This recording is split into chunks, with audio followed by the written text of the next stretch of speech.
Ladies and gentlemen, I am very happy to be able to say a few words on this occasion. It is, in fact, a unique occasion.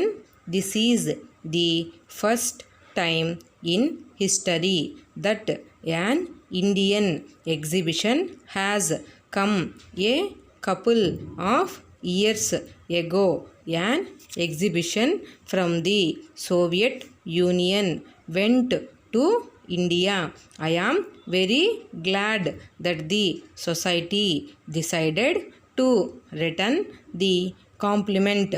We saw an excellent performance given by them. There you will see that some of our artists have drawn from the rich field of Hindu religion. They have done so not because they are over religious, but because religious themes lend themselves to beautiful treatment.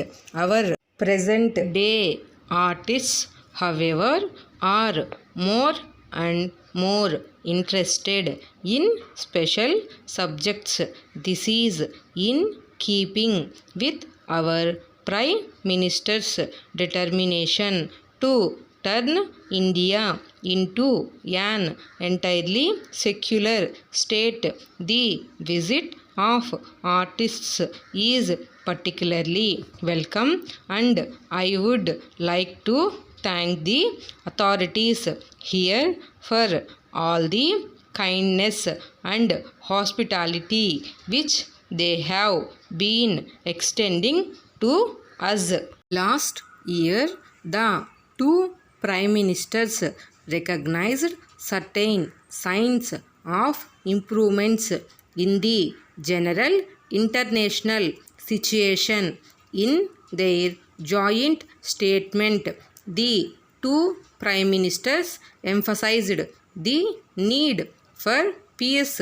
They pointed out that the tendency to build up arms has increased the fear among nations and had the effect on the uplift of the people.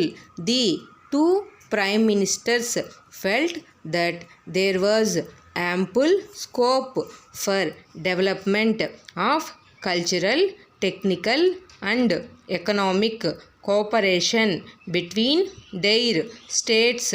It must be admitted that in the past, certain ideological difficulties stood in the way of our friendship.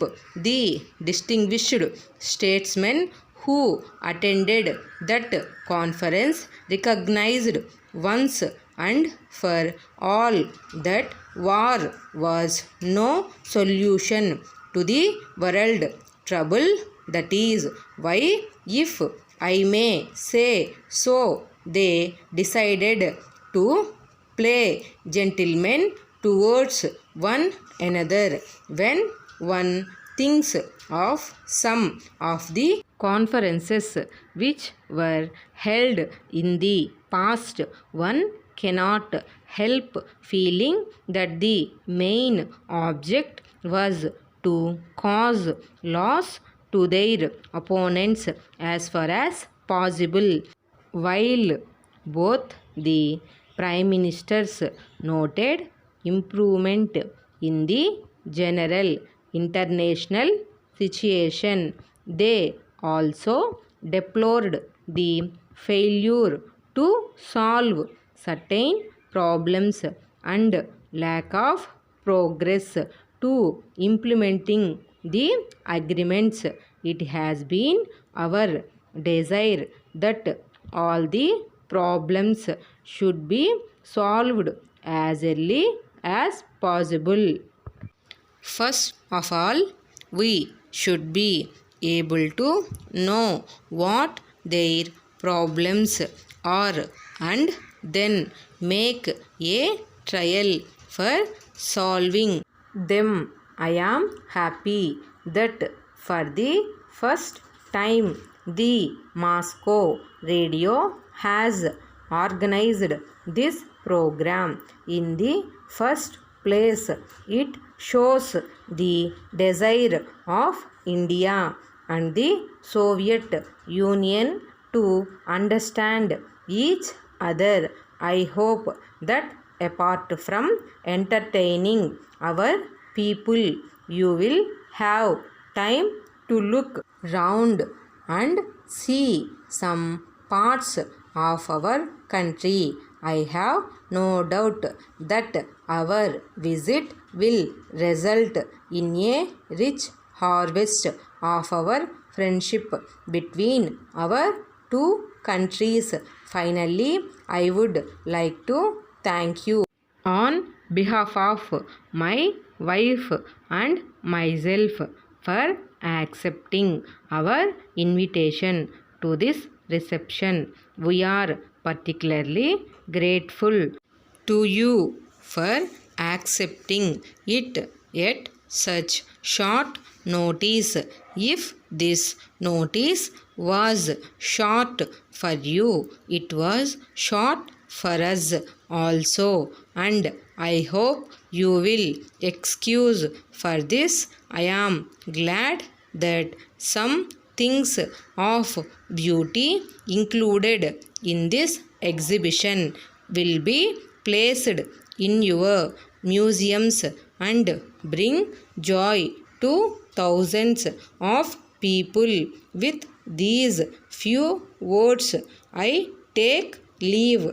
Dear sirs, we have great pleasure in announcing to our esteemed customers that our new product has entered the market. As you are aware, there has been great demand for this type of medicine from various parts of the country. It is only after conducting various tests that the drug has been prepared and has been tested successfully. The various components of the medicine are so carefully mixed that it would give immediate relief to any patient. It has been used in the local hospitals by various medical practitioners, and they found the results very encouraging. We are sure our local representative must have approached you with a sample of our newly introduced drug. We hope that you will find the drug very useful and effective in treating the patients. Our representative must have also informed you of the competitive price fixed for this drug. It may not be out of place to mention that drugs with the same components cost much higher, and with a view to helping the poorer sections of the society, we have manufactured this drug to reach them at much lower rate. We may also assure you that you need not entertain any doubt about the effectiveness of the drug. As earlier mentioned, it has been prepared after conducting prolonged tests and making sure that the results will be encouraging. We are sure that you will find the drug most effective and encouraging. Yours faithfully,